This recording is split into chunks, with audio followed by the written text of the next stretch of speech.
Good morning વિદ્યાર્થી મિત્રો, આજના લેક્ચરમાં આપણે કેટલાક એવા તત્વોનો ઓક્સિડેશન આંક શોધીશું જે અપવાદરૂપ કહેવાય, જે થોડા કોમ્પ્લિકેટેડ અથવા ટ્વિસ્ટેડ કહેવાય, જેના બંધારણ તમારે યાદ રાખવા પડશે ખાસ કરીને. અને આવા પ્રશ્નો જે ટ્વિસ્ટેડ હોય એવા પ્રશ્નો પૂછાય છે નીટ, જેડબલઈ જેવી નેશનલ લેવલની પરીક્ષાઓમાં. તો આજનું લેક્ચર બરાબર ધ્યાનથી સમજજો અને એના સ્ટ્રક્ચર તમારે તૈયાર કરવા પડશે. ઓકે, તો કેટલાક સંયોજનો જે રેડોક્સ માટે અપવાદરૂપ કહેવાય, યુનિક કહેવાય, એ યાદ રાખવામાં આવે તો એના કોઈ પણ તત્વનો ઓક્સિડેશન આંક સરળતાથી શોધી શકાય. તો આજે આપણે કેટલાક એવા જ સંયોજનો, એમાં ચોક્કસ તત્વનો ઓક્સિડેશન આંક શોધીશું. તો એવા અણુમાં સૌથી પહેલા જોઈએ આપણે H2SO5 નંબર 1 પહેલું સંયોજન છે H2SO5.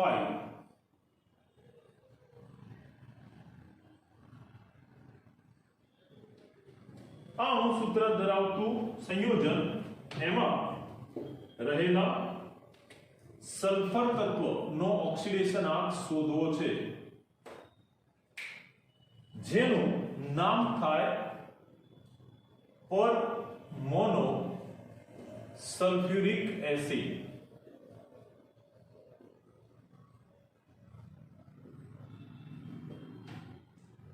અથવા જે કેરોઝ એસિડ તરીકે પણ જાણીતું છે. પ્રશ્ન પૂછાય કે કેરોઝ એસિડમાં સલ્ફર તત્વનો ઓક્સિડેશન આંક નક્કી કરો. તો કેરોઝ એસિડ એટલે પર મોનો સલ્ફ્યુરિક એસિડ, જે સલ્ફરનો ઓક્સો એસિડ કહેવાય. હવે આની સમજૂતી આપીએ એ પહેલા સલ્ફ્યુરિક એસિડનું બંધારણ જે આ પ્રમાણે થશે. સલ્ફ્યુરિક એસિડ રસાયણોનો રાજા જેને કહેવાય, એવા સલ્ફ્યુરિક એસિડ જે H2SO4 જેનું અણુસૂત્ર છે, એમાં સલ્ફર મધ્યમાં આવશે. ત્યાર પછી H2SO4 માં રહેલા સલ્ફેટ, એનું બંધારણ પહેલા દોરવાનું.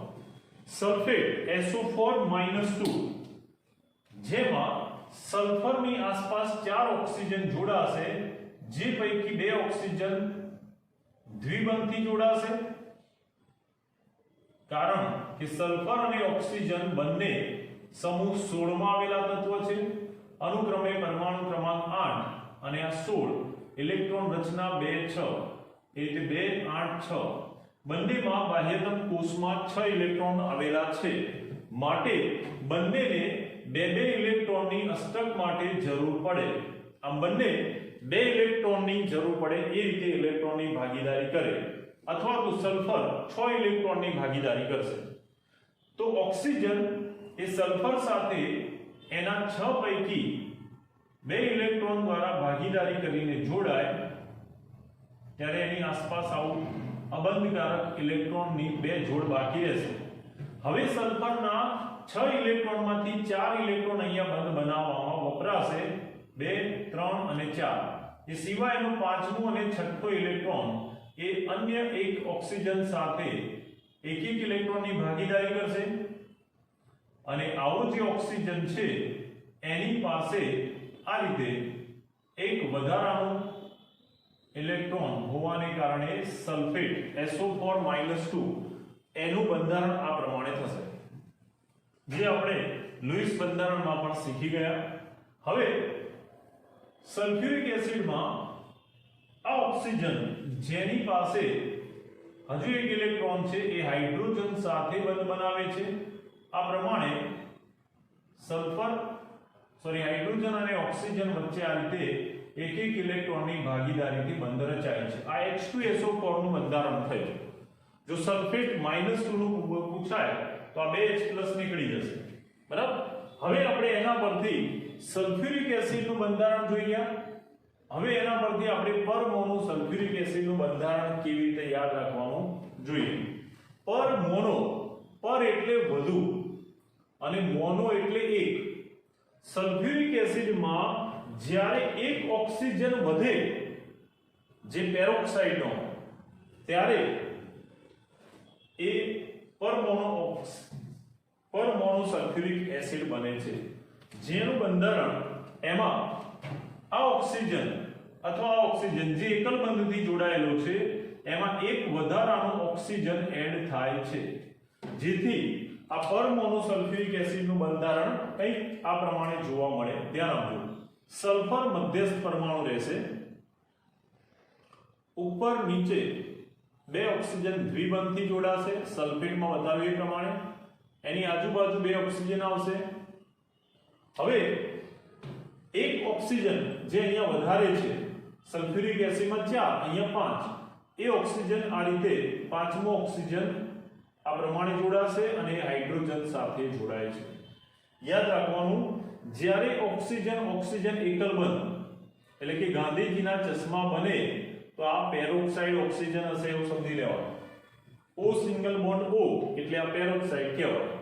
હવે આવી સ્થિતિમાં આપણે જોઈએ આનું બંધારણ આગળ દોરીએ તો અહીંયા ઓક્સિજન પર બે હાઇડ્રોજન છે, એક હાઇડ્રોજન આ બાજુ, એ રીતે બીજો હાઇડ્રોજન અહીંયા જોડાશે. આ થઈ ગયા H2SO4 અને 5. જો તમે ભૂલથી દરેક ઓક્સિજનને સમાન માની લો તો અહીંયા ઓક્સિડેશન આ ખોટો જ પડે. યાદ રાખવાનું, અહીંયા જે O સિંગલ બોન્ડ O વાળા આ બે ઓક્સિજન છે એ પેરોક્સાઇડના ઓક્સિજન છે. આમાં ઓક્સિજનનું આ ઇલેક્ટ્રોન યુગ્મ બરાબર મધ્યમાં રહેશે એટલે આને કારણે કોઈ વીજભાર જોવા નહીં મળે. આ બંધનું ઇલેક્ટ્રોન ઓક્સિજન તરફ આવતા આ -1, એ રીતે આ બંધનું ઇલેક્ટ્રોન ઓક્સિજન તરફ આ બાજુ આવતા આ -1. એમ આ બંને -1 ઓક્સિડેશન આર્ક ધરાવે, જેને પેરોક્સાઇડ ઓક્સાઇડ કહેવામાં આવે છે. આમાં પેરોક્સાઇડનો ઓક્સિજન -1 ઓક્સિડેશન આર્ક ધરાવે, જ્યારે આ બાકી રહેલા 3 ઓક્સિજન એનો ઓક્સિડેશન આર્ક -2 થશે. એટલે જ્યારે આપણે સલ્ફરનો ઓક્સિડેશન આર્ક ગણીએ તો એની ગણતરી આ પ્રમાણે કરવાની રહેશે. ધ્યાન આપજો. H2SO5 એમાં સલ્ફરનો ઓક્સિડેશન આર્ક ગણવો છે તો આપણે આ પરમાણુ સીધા નહીં લઈએ, કારણ કે 5 ઓક્સિજન સમાન નથી, એમાં 3 ઓક્સાઇડ અને 2 પેરોક્સાઇડ છે, જેથી એના ઓક્સિડેશન આંકની ગણતરી વખતે આ પ્રમાણે ગણતરી લખીશું. 2 હાઇડ્રોજન પરમાણુ પ્લસ 1 સલ્ફરનો પરમાણુ, 5 ઓક્સિજન, એમાં 2 પેરોક્સાઇડ અને 1, 2 અને 3 ઓક્સાઇડ. આ રીતે 5 ઓક્સિજન એને ભેગા ના લખતા 2 પેરોક્સાઇડના અને 3 ઓક્સાઇડના અલગ લખવામાં આવે તો જ એનો સાચો ઓક્સિડેશન આંક મળશે. યાદ રાખજો. તો 2 પેરોક્સાઇડ અલગ, 3 ઓક્સાઇડ અલગ, 2 હાઇડ્રોજન હતા અને 1 સલ્ફર હતો. કુલ ઓક્સિડેશન આંક આખું સંયોજન તટસ્થ હોવાથી 0 થશે. બસ આ તમને આવડી ગયું કે પેરોક્સાઇડ કેટલા અને ઓક્સાઇડ કેટલા, એને અલગ લખ્યા તો તમારું ગણતરી આગળ જે કરતા હતા એ જ પ્રમાણે એટલે ઈઝી થઈ જશે. હાઇડ્રોજન નિયમ નંબર 4 મુજબ હાઇડ્રોજનનો ઓક્સિડેશન આંક થાય +1 ધનાયન તરીકે આગળ છે માટે, તો 2 × +1 એટલે આ થશે +2 પ્લસ સલ્ફર, આ 2 × -1 એટલે આ થશે -2. ચલો આપણે એને અલગ દર્શાવી દઈએ.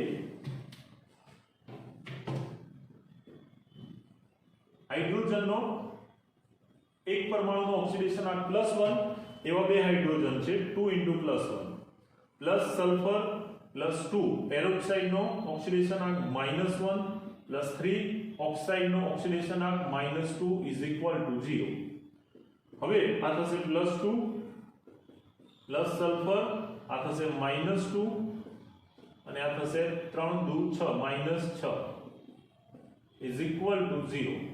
આ +2 -2 દૂર થશે, આ -6 અને બીજી બાજુ લઈ જતા આ થઈ જશે +6, જે સલ્ફરનો ઓક્સિડેશન આંક થશે. આમ H2SO5 જેને કહેવાય કેરોઝ એસિડ અથવા જે પરમોનોસલ્ફ્યુરિક એસિડ તરીકે ઓળખાય એમાં સલ્ફરનો ઓક્સિડેશન આંક મળશે +6. ઓકે, હવે આ જ પ્રમાણે બીજો એક અપવાદ રૂપ બંધારણ જોઈએ જે છે પર ડાયસલ્ફ્યુરિક એસિડ નંબર 2. પર ડાયસલ્ફ્યુરિક એસિડ જેનું સૂત્ર છે H2H2SO8.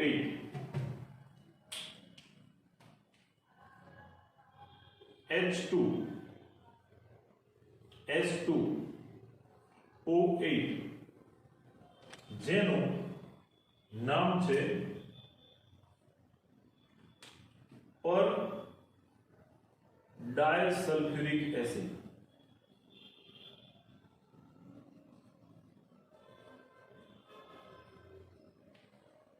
અથવા જેને માર્શલ એસિડ તરીકે પણ ઓળખવામાં આવે છે. માર્શલ એસિડ જેનું સૂત્ર છે H2S2O8. એમાં સલ્ફરનો ઓક્સિડેશન આંક ઘણો છે. તો સૌથી પહેલા આનું બંધારણ ઉપર દર્શાવ્યા પ્રમાણે આવડવું જોઈએ કે એમાં કેટલા પેરોક્સી અને કેટલા ઓક્સાઇડ છે. તો H2S2O8 એમાં બે સલ્ફર પરમાણુ જે મધ્યસ્થ છે એને આ રીતે દર્શાવી શકાય. સલ્ફેટ એનું જે આપણે એકમ દર્શાવીએ છીએ એવા બે સલ્ફેટ અહીંયા જોડાશે તો બંધારણ આ પ્રમાણે દર્શાવી શકાય S double bond O double bond O O O આ થયો એક સલ્ફેટ. એ જ પ્રમાણે બીજું સલ્ફેટ બતાવી દઈએ S double bond O double bond O oxygen oxygen. હવે બાકી રહ્યા બે હાઇડ્રોજન જે પૈકીનો એક હાઇડ્રોજન જોડાશે આ ઓક્સિજન સાથે અને બીજો હાઇડ્રોજન જોડાશે આ ઓક્સિજન સાથે OH. હવે સલ્ફરના આ બે ઓક્સિજન જે છે એ એકબીજા સાથે જોડાય છે અને જોડાય છે એટલે આ પેરોક્સાઇડ બની જાય છે. આમ આ જે અણુ થયો H2 S2 અને O 4 અને 4 8 એમાં બે ઓક્સિજન જે O સિંગલ બોન્ડ O ગાંધીજીના ચશ્મા યાદ રાખવાના એ પેરોક્સાઇડ એટલે કે -1 ઓક્સિડેશન આંક ધરાવતા આ બે ઓક્સિજન થશે જ્યારે આ -2 વીજભાર ધરાવતા ઓક્સાઇડ ના કુલ 6 ઓક્સિજન થશે. 1 2 3 4 5 6 ઓક્સિજન ઓક્સાઇડ -2 વીજભાર ધરાવતા અને આ બે O સિંગલ બોન્ડ એ પેરોક્સાઇડ થશે. એટલે હવે જો આપણે માર્શલ એસિડ અથવા જેને કહેવાય પર ડાયસલ્ફ્યુરિક એસિડ એમાં જો સલ્ફરનો ઓક્સિડેશન આંક ગણવો હોય તો એની ગણતરી આ પ્રમાણે કરી શકાય. બે હાઇડ્રોજન પ્લસ બે સલ્ફર પરંતુ એમાં રહેલા 8 ઓક્સિજન એને એક સરખા ગણવાના નથી. કુલ 3 ને 3 6 ઓક્સાઇડ 6 ઓક્સિજન ઓક્સાઇડના અને આ બે ઓક્સિજન પેરોક્સી એટલે કે -1 ઓક્સિડેશન આંક ધરાવતા લેવા પડશે અને આખા સંયોજન તટસ્થ હોવાથી એનો કુલ ઓક્સિડેશન આંક 0 થશે. હવે આગળ જણાવ્યું પ્રમાણે નિયમ 4 મુજબ હાઇડ્રોજનના એક પરમાણુનો ઓક્સિડેશન આંક +1 આ શોધવાનો છે. આ -2 અને પેરોક્સી -1 તો ગણતરી કરીએ. આ થશે +1 * 2 એટલે +2 બે સલ્ફર આ થશે 6 દુ 12 -12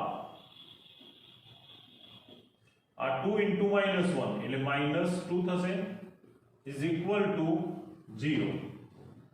આ +2 અને આ -2 સમાન ઓક્સિડેશન આંક દૂર થઈ જશે. +2 -2 દૂર થશે.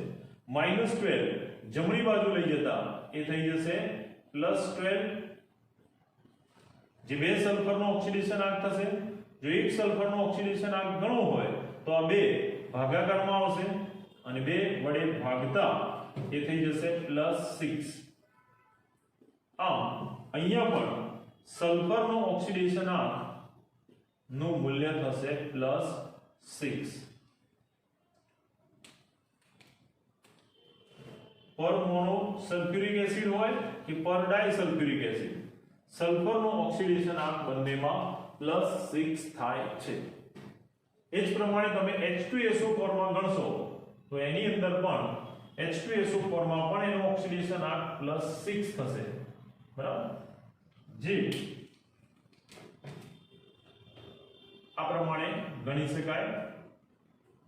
2 hydrogen plus sulphur plus 4 oxygen is equal to કુલ ઓક્સિડેશનાંક, આખું સંયોજન તટસ્થ માટે ઓક્સિડેશનાંક 0. 2 હાઇડ્રોજન 1 સલ્ફર અને 4 ઓક્સિજન, જે પૈકી સલ્ફરનો ઓક્સિડેશનાંક શોધવો છે તો હાઇડ્રોજનનો ઓક્સિડેશનાંક +1, ઓક્સિજન -2, એટલે આનો ઓક્સિડેશનાંક ગણીએ તો આ +1 * 2 +2 પ્લસ સલ્ફર આ થશે 4 2 8 -8, આ 2 - 8 એટલે -6 થશે, જે -6 જમણી બાજુ લઈ જતા થઈ જશે +6. આમ સલ્ફરનો ઓક્સિડેશનાંક H2SO4 માં પણ +6 થાય છે. આ જ પ્રમાણે ત્રીજું સંયોજન જોઈએ, નંબર 3 ચોથું સંયોજન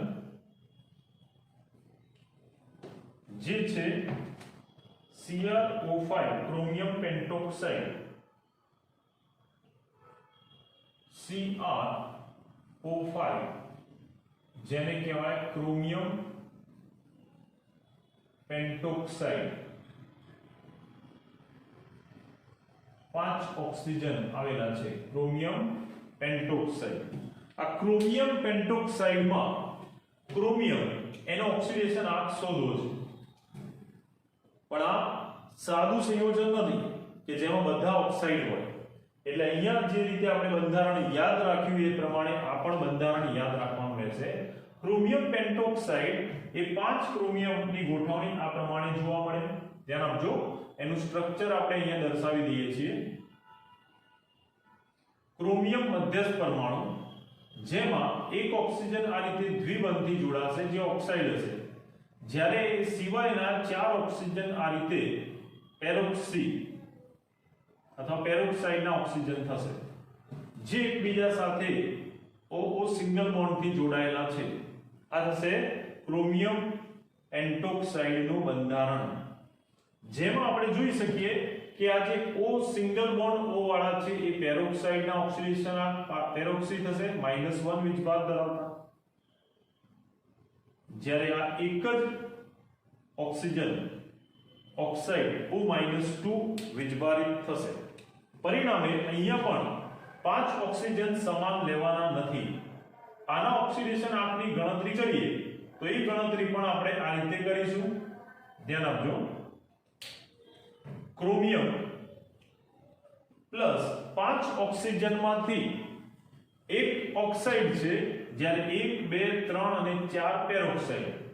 તો ક્રોમિયમ પ્લસ 1 ઓક્સાઇડ છે અને 4 પેરોક્સાઇડ -1 વીજભાર. આખું સંયોજન તટસ્થ એટલે કુલ ઓક્સિડેશનાંક 0. હવે ક્રોમિયમ આ -2, આ 4 * -1 એટલે આ થશે -4 is equal to 0. therefore chromium a -2 અને -4 એટલે આ થશે -6. સમાન નિશાની હોવાથી સરવાળો એટલે આ -6 થશે બેનો સરવાળો, અને -6 બીજી તરફ લઈ જતા ક્રોમિયમનો ઓક્સિડેશનાંક -6 જમણી બાજુ જતા થશે +6. એટલે ક્રોમિયમ પેન્ટોક્સાઇડમાં ક્રોમિયમનો ઓક્સિડેશનાંક થશે +6. તો આ પ્રમાણે જે અપવાદ રૂપ છે જેના બંધારણ એમાં કયા પેરોક્સી છે કયા ઓક્સાઇડ છે એ સમજવું પડે અને એ પ્રમાણે જો તમે એને અલગ લખો તો જ તત્વના સાચા ઓક્સિડેશન આંક મળશે. એટલા માટે આવા સંયોજનો જે JEE નીટમાં ટ્વિસ્ટ કરેલા કહેવાય એને મેક્સિમમ પૂછવામાં આવતા હોય તો આવા બંધારણ તમારે યાદ રાખવાના રહેશે તો આ પ્રમાણે તમે એનો સાચો ઓક્સિડેશન આંક ગણી શકશો.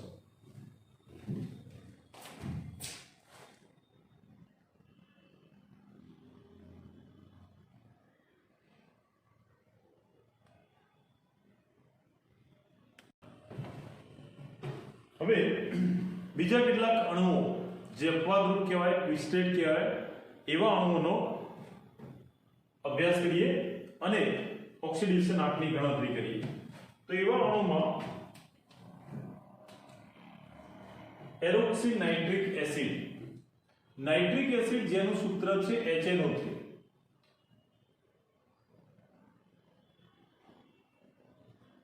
અહીંયા આપણે જોઈશું HNO3 ને બદલે HNO4 જે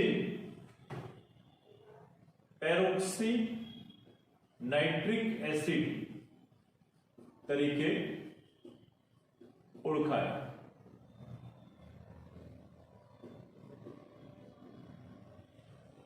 હવે આ જે પેરોક્સી નાઇટ્રિક એસિડ છે એનું પણ બંધારણ અને એના આધારે આપણે ઓક્સાઇડ પેરોક્સાઇડ ને અલગ લખીશું તો એમાં રહેલા નાઇટ્રોજન તત્વનો ઓક્સિડેશન આંક ગણી શકીએ. તો પેરોક્સી નાઇટ્રિક એસિડમાં આ પ્રમાણે બંધારણ થશે. પેરોક્સી નાઇટ્રિક એસિડ જેમાં નાઇટ્રોજન એ મધ્યસ્થ પરમાણુ છે જે જુદા જુદા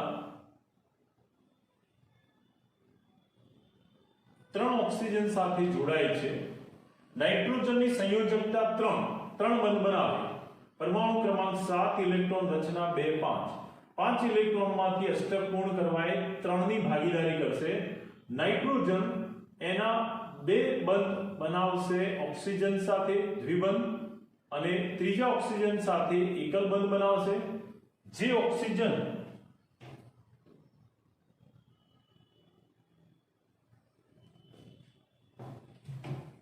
આગળ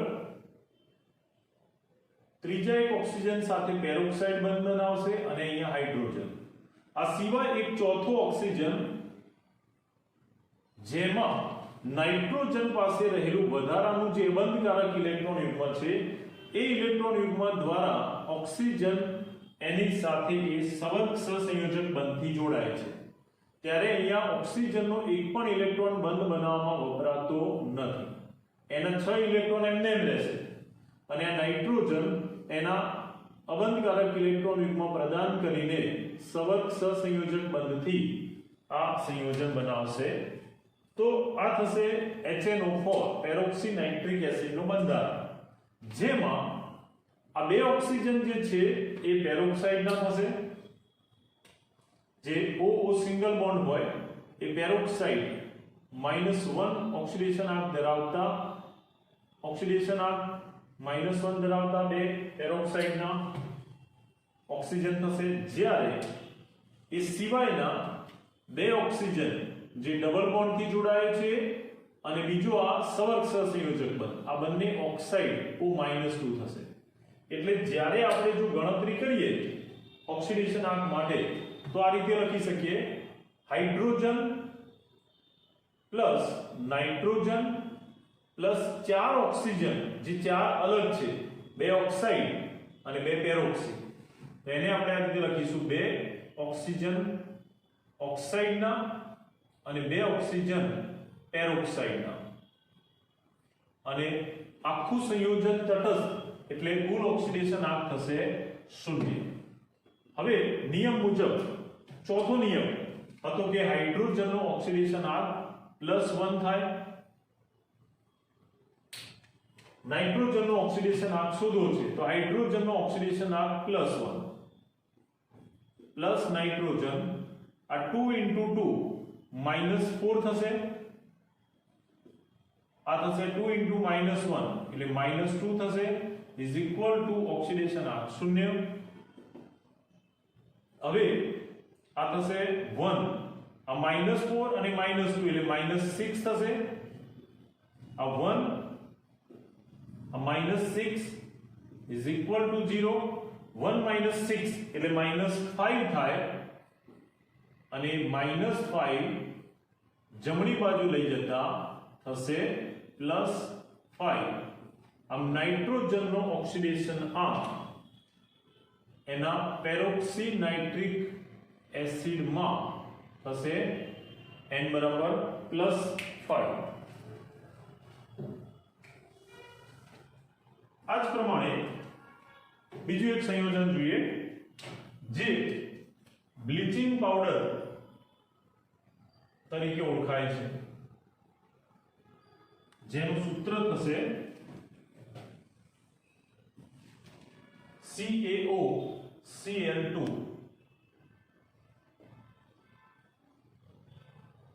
જે બ્લીચિંગ પાવડર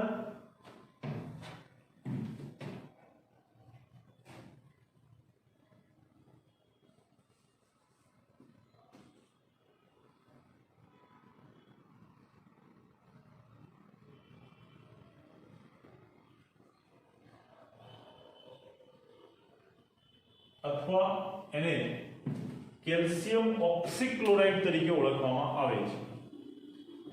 જે કેલ્શિયમ ઓક્સીક્લોરાઇડમાં રહેલા બંને ક્લોરીન એનો ઓક્સિડેશન આંક અલગ અલગ છે. કેવી રીતે? તો સમૂહ 2 નું તત્વ કેલ્શિયમ એનો ઓક્સિડેશન આંક +2 હોય, ઓક્સિજન અને ક્લોરીન આ કેલ્શિયમ સાથે કેવી રીતે જોડાયેલ છે? ધ્યાન આપજો. બંધારણ કેલ્શિયમ Ca+2 એની સાથે એના +2 વીજભારને -1 વીજભાર ધરાવતા બે આયનોથી એ જોડાયેલા છે. એક જોડાય છે એની સાથે Cl જે -1 વીજભારિત છે અને બીજું છે OCl -1 એ પણ -1 વીજભારિત છે. હવે આમાં ક્લોરીનના ઓક્સિડેશન આંક શોધવો હોય તો CaOCl2 એમાં Ca+2 સાથે એક Cl- અને એક OCl- જોડાયેલો છે. એમાં આ ક્લોરીનનો ઓક્સિડેશન આંક એ તો સીધો આપણે જોઈ શકીએ કે ઓક્સિડેશન આંક થશે -1. પરંતુ આ બીજો OCl- જે છે એમાં ક્લોરીનનો ઓક્સિડેશન આંક ગણીએ તો એ આ પ્રમાણે થશે ઓક્સિજન પ્લસ ક્લોરીન અને કુલ ઓક્સિડેશન આંક આનો છે -1. હવે એમાં ક્લોરીનનો ઓક્સિડેશન આંક શોધવો છે તો ઓક્સિજનનો ઓક્સિડેશન આંક ક્લોરીનની સાપેક્ષે ઓક્સિજન વધુ વિદ્યુત ઋણ છે. આગળ શીખી ગયા નિયમ 6 હેલોજન માટેનો, જેમાં ઓક્સિજન એ ફ્લોરીન પછી બીજા ક્રમે આવતું વધુ વિદ્યુત ઋણ તત્વ જે ClBr ની સાપેક્ષે ઋણ વીજભારિત ઓક્સાઇડ તરીકે વર્તે છે. એટલે આનો ઓક્સિડેશન આંક થશે -2 plus chlorine is equal to કુલ વીજભાર જે આયનનો હતો -1. આ -2 જમણી બાજુ જતા ક્લોરીન નો ઓક્સિડેશન આંક થશે -1 અને આ -2 જમણી બાજુ આવતા થઈ જશે +2. આ 2 - 1 એટલે ક્લોરીન નો ઓક્સિડેશન આંક થશે +1. આમ બ્લીચિંગ પાવડરમાં રહેલા જે બંને ક્લોરીન છે એમાંનો એક ક્લોરીનનો ઓક્સિડેશન આંક -1 ક્લોરાઇડ આયન તરીકે અને બીજો ક્લોરીનનો ઓક્સિડેશન આંક +1 થશે. તો યાદ રાખવાનું બ્લીચિંગ પાવડરના સંઘટકો. બ્લીચિંગ પાવડર જેમાં રહેલું Ca+2 એક ક્લોરાઇડ આયન અને એક ઓક્સીક્લોરાઇડ OCl- આયનથી જોડાયેલો છે, જેમાં આનો વીજભાર એનો ઓક્સિડેશન આંક થશે -1 અને આમાં રહેલો ક્લોરીનનો ઓક્સિડેશન આંક એ થશે +1. આ બંને ક્લોરીન જુદા જુદા ઓક્સિડેશન આંક ધરાવે છે, અનુક્રમે -1 અને +1. ચલો હવે જ પ્રમાણે ત્રીજું સંયોજન જોઈએ. ત્રીજું સંયોજન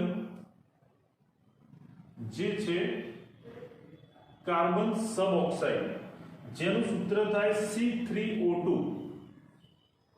C3O2 જેને કહેવાય કાર્બન सब ऑक्साइड।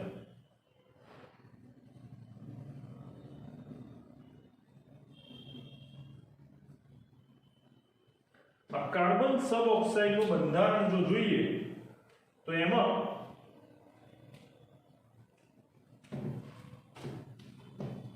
કુલ 3 કાર્બન પરમાણુ એકબીજા સાથે સળંગ જોડાયેલા છે, જે આ પ્રમાણે બંધારણ દર્શાવે। 3 કાર્બન જે છે એનું બંધારણ રેખીય છે। ચલો અહીંયા બતાવી દઈએ, C double bond C double bond C, 3 carbon એક જ રેખામાં, એટલે આ C3 થઈ ગયું। હવે બાકી રહ્યા 2 ઓક્સિજન, તો આ 2 ઓક્સિજન એ એની સંયોજકતા 2 હોવાથી દ્વિબંધ રચી અને અહીંયા જોડાય છેડા ઉપર આવેલા કાર્બન સાથે, ત્યારે આ અણુ આકાર થશે રેખીય। હવે એમાં રહેલા 3 કાર્બન, એ ત્રણેય કાર્બન એક સમાન નથી કે આપણે ઓક્સિડેશન આંક 3C+2O = 0 લઈને ગણતરી કરીએ તો ખોટું પડશે, કારણ કે આ ત્રણેય કાર્બનનો ઓક્સિડેશન આંક જુદો જુદો છે। હવે આમાં આપણે જોઈએ તો આ મધ્યમાં રહેલો કાર્બન એનો ઓક્સિડેશન આંક થશે 0, કારણ કે એ આજુબાજુ કાર્બન સાથે જોડાયેલો છે। સમાન પરમાણુ વચ્ચે બંધ રચાય તો બંનેનું આકર્ષણ સરખું હોવાથી ઇલેક્ટ્રોન યુગ્મ બરાબર મધ્યમાં રહેશે। એટલે આ ઇલેક્ટ્રોન યુગ્મ જો મધ્યમાં રહે તો આની ઉપર કોઈ ધન કે ઋણ વીજભાર મળશે નહીં, માટે આ કાર્બન એનો ઓક્સિડેશન આંક થશે 0। જ્યારે એની બાજુમાં રહેલો કાર્બન આ બે બંધને કારણે કોઈ વીજભાર નહીં ધરાવે, પણ ઓક્સિજન એ વધુ વિદ્યુત ઋણ છે જે બંને બંધના ઇલેક્ટ્રોન પોતાની તરફ આકર્ષે, એટલે ઓક્સિજન -2 વીજભારિત થાય તો કાર્બન થશે +2।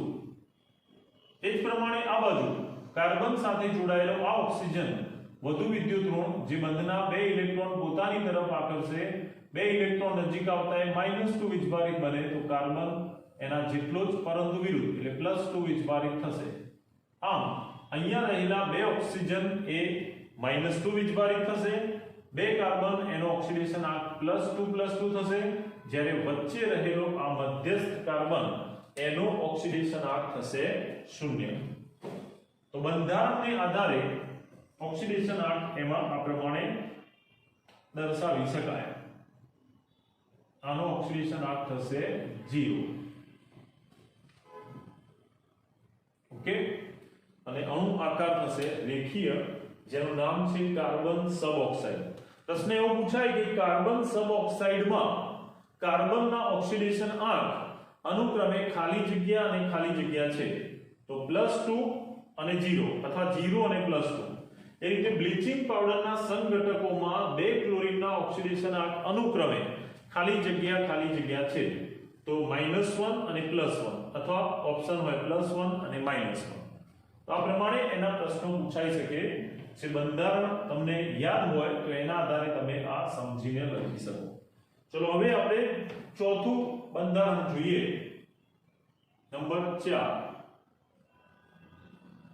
જે છે ટ્રાઇબ્રોમો ઓક્ટા ઓક્સાઇડ Br3O8, જેનું નામ થશે ટ્રાઇબ્રોમો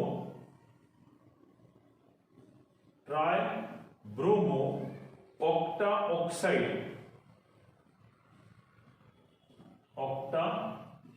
ઓક્સાઇડ એનું નામ થશે। હવે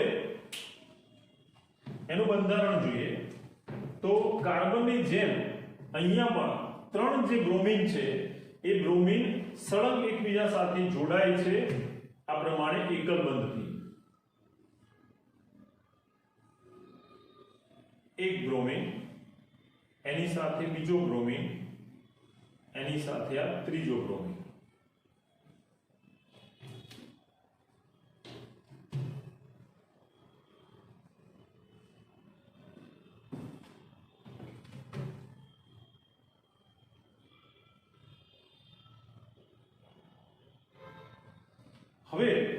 દરેક બ્રોમિન એ ઓક્સિજન સાથે પણ જોડાશે. બ્રોમિન એ કુલ 7 સહસંયોજક બંધ બનાવવાની ક્ષમતા ધરાવે. બ્રોમિન પરમાણુ ક્રમાંક 35 હેલોજન સમૂહનું તત્વ છે. બરાબર 2 8 18 7 18 ને 10 28 ને 7 35 7 ઇલેક્ટ્રોન હોય તો વધુમાં વધુ એ 7 બંધ બનાવી શકે. હવે દરેક બ્રોમિન એ એક બ્રોમિન સાથે જોડાયેલો છે. એના બાકી રહેલા 7 માંથી બાકી રહેલા 6 જે બંધ છે એ દરેક ઓક્સિજન સાથે આ રીતે દ્વિબંધથી જોડાઈને પૂર્ણ કરે છે. એટલે આ 2 4 6 અને 7 એ રીતે આ બ્રોમિન એનો આ 1 અને આ 2 કુલ 2 બ્રોમિન સાથે જોડાશે.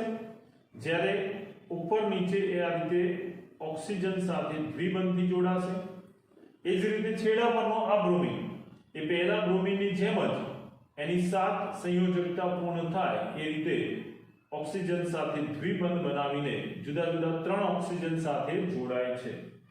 હવે આ પ્રમાણે જ્યારે એની ગોઠવણી થાય ત્યારે ઓક્સિડેશન આંકનું મૂલ્ય કેટલું થશે?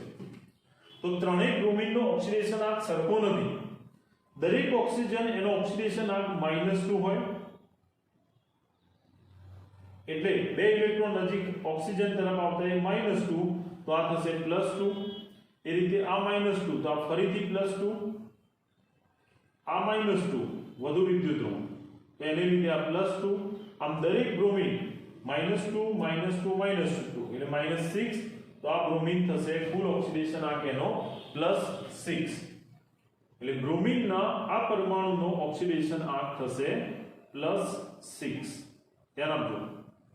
જ્યારે આ બ્રોમિનમાં બ્રોમિન ઇલેક્ટ્રોન યુગ્મ મધ્યમાં રહેશે એટલે આ બંધને કારણે એની ઉપર કોઈ વીજભાર મળશે નહીં. એ રીતે આ બંધનો ઇલેક્ટ્રોન એ પણ બે સમાન પરમાણુ વચ્ચે હોવાથી મધ્યમાં રહેશે. આ બ્રોમિન જે મધ્યમાં રહેલો છે એ બે ઓક્સિજન જે નીચે -2 અને ઉપર -2 એમ -4 ઋણ વીજભાર તો બ્રોમિન +2 અને +2 એટલે આનો ઓક્સિડેશન આંક થશે +4. એ જ રીતે આ બ્રોમિન એનો આ -2 -2 -4 અને -2 -6 આ -6 થશે તો આ બ્રોમિન એ થશે +6. આમ ટ્રાયબ્રોમો ઓક્ટા ઓક્સાઇડમાં રહેલા 3 બ્રોમિન પૈકી જે છેડા ઉપર આવેલા બ્રોમિન છે એનો ઓક્સિડેશન આંક +6 થશે. જ્યારે મધ્યમાં આવેલા બ્રોમિનનો ઓક્સિડેશન આંક થશે +4. આમ દરેક બ્રોમિન એ એના બંધને આધારે જુદો જુદો ઓક્સિડેશન આંક ધરાવે છે. હવે આ જ પ્રમાણે વધુ એક સંયોજન જોઈએ. નંબર 5 જે છે ટેટ્રાથાયોનેટ આયન S4O6 2- જેને કહેવાય ટેટ્રાથાયોનેટ આયન. એનું પણ જો બંધારણ આવડી જાય તો બંધારણને આધારે તમે ઓક્સિડેશન આંક સમજાવી શકો. તો બંધારણ જોઈએ. અહીંયા કુલ 4 સલ્ફર આવેલા છે. પર ડાયસલ્ફ્યુરિક એસિડની જેમ આનું બંધારણ લગભગ જોવા મળશે જે આ પ્રમાણે થશે. 2 સલ્ફરને આપણે મધ્યસ્થ લઈ લઈએ આ રીતે S જેમાં આજુબાજુ ઓક્સિજન જોડાશે સલ્ફેટની જેમ. એ રીતે અહીંયા ઓક્સિજન આવશે અને આ બાજુ સલ્ફેટમાં આ બંને ઓક્સાઇડ -1 બાકી રહેશે. એક સલ્ફર સાથે જોડાશે માટે જેને બદલે અહીંયા આવશે સલ્ફરનો બંધ.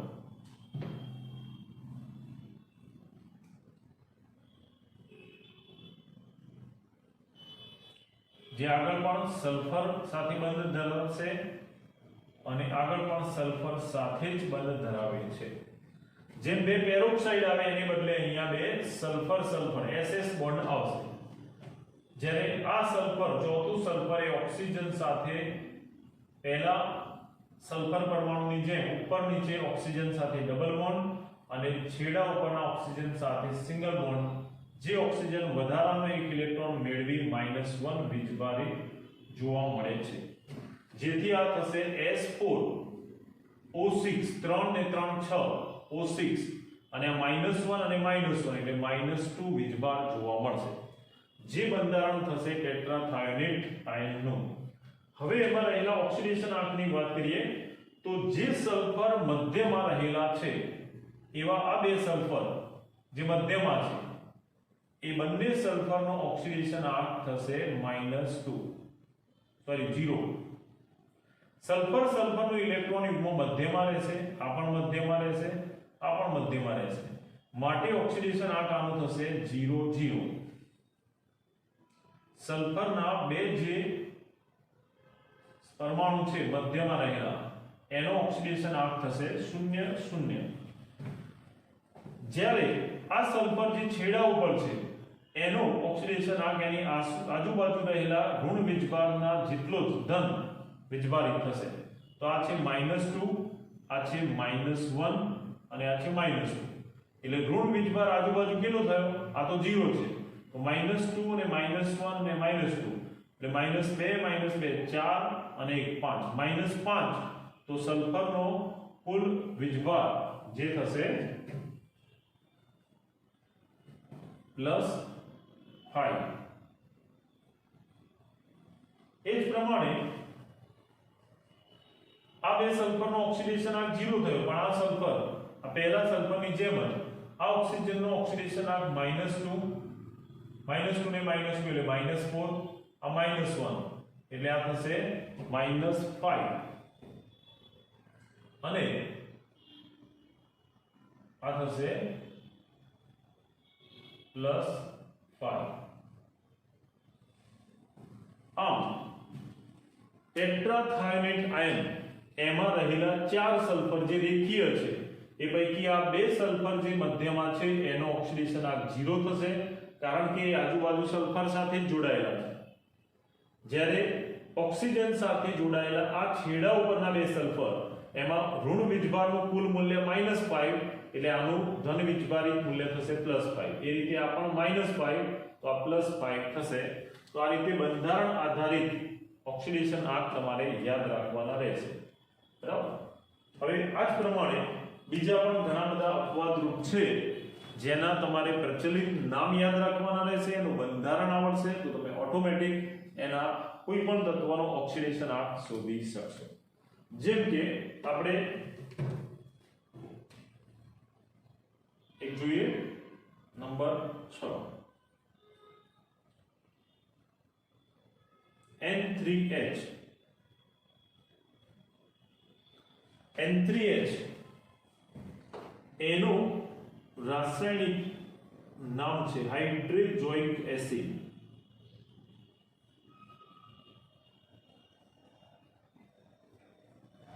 તમને એમ થાય કે ઓક્સિડેશન આંક અપૂર્ણાંકમાં પણ હોઈ શકે, તો હોઈ શકે, કેમ ના? N3H જેમાં 3 નાઇટ્રોજન સાથે 1 હાઇડ્રોજન જોડાયેલો છે, આમાં રહેલા નાઇટ્રોજનનો ઓક્સિડેશન આંક આપણે ગણવો છે. તો આ રીતે ગણી શકાય 3 નાઇટ્રોજન અને 1 હાઇડ્રોજન જેનો ઓક્સિડેશન આંક હોય +1. આખું સંયોજન તટસ્થ હોવાથી હાઇડ્રોજોઇક એસિડ N3H આખું સંયોજન તટસ્થ હોવાથી એનું કુલ ઓક્સિડેશન આંક 0 થશે. એમાં 3 નાઇટ્રોજન પ્લસ હાઇડ્રોજનનો ઓક્સિડેશન આંક +1 હતો =0. આ +1 બીજી તરફ લઈ જતા આ થઈ જશે -1. આ -1 એ કોનો ઓક્સિડેશન આંક થશે? 3 નાઇટ્રોજનનો. તો 1 નાઇટ્રોજનનો કેટલો થાય? 3 નાઇટ્રોજનનો ઓક્સિડેશન આંક થશે -1. તો 1 નાઇટ્રોજનનો ઓક્સિડેશન આંક કેટલો થાય? તો 3 આ બાજુ આવશે, જમણી બાજુ જતા એ નીચે જશે, એટલે નાઇટ્રોજનનો ઓક્સિડેશન આંક થઈ જશે -1/3, જે એક અપૂર્ણાંક છે. આમ નાઇટ્રોજનનો ઓક્સિડેશન આંક થશે -1/3. હાઇડ્રોજોઇક એસિડ એમાં નાઇટ્રોજનનો ઓક્સિડેશન આંક થશે આ પ્રમાણે -1/3. આ જ પ્રમાણે ઘણા બધા એવા સંયોજનો છે કે જેમાં તમારે બંધારણ યાદ રાખવાના રહેશે. એક વધુ જોઈએ, Fe3O4 જે ફેરસોફેરિક ઓક્સાઇડ કહેવાય, કારણ કે Fe3O4 એ વાસ્તવમાં જુદા જુદા બે ઓક્સાઇડ Fe3O4 જેનું નામ છે ફેરસોફેરિક એસિડ, ફેરસોફેરિક ઓક્સાઇડ, કારણ કે એમાં ફેરસ એટલે Fe+2 આયન એને ફેરસ કહેવાય અને ફેરિક એટલે Fe+3 આયન ધરાવતા બે જુદા જુદા ઓક્સાઇડનું મિશ્રણ છે. Fe3O4 એ મિશ્રણ છે FeO ferrous oxide plus Fe2O3 જેને કહેવાય ફેરિક ઓક્સાઇડ.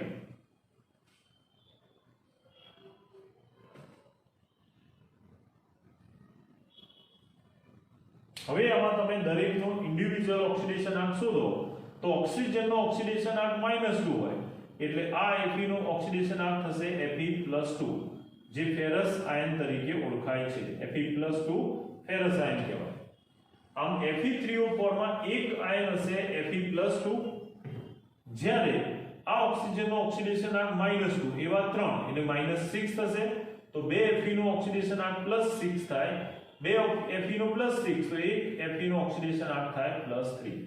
આમ આપેલ સંયોજન એમાં એક ફેરસ અને બે ફેરિક આયનો રહેલા છે. જો એનો કુલ ઓક્સિડેશન આંક શોધવો હોય તો એ થશે +8/3. આનો Fe નો કુલ ઓક્સિડેશન આંક ગણવો હોય આખા સંયોજનની સાપેક્ષે તો, પણ વાસ્તવમાં એની અંદર આ રીતે Fe+2 અને Fe+3 એવા બે જુદા જુદા ઓક્સિડેશન આંક ધરાવતા Fe ના આયનો આવેલા છે ઓક્સાઇડ સ્વરૂપે. તો આ જે બંધારણો છે બંધારણો તમારે યાદ રાખવાના રહેશે અને આ પ્રકારના બીજા વધારાના જે રેફરન્સ બુકમાં કેવા મળે એને તમારે ખાસ ટીક કે નિશાની કરી રાખવાની રહેશે, જેથી રિવિઝન કરતી વખતે તમે એ સીધા એની પર ફોકસ કરી શકો. ઓકે.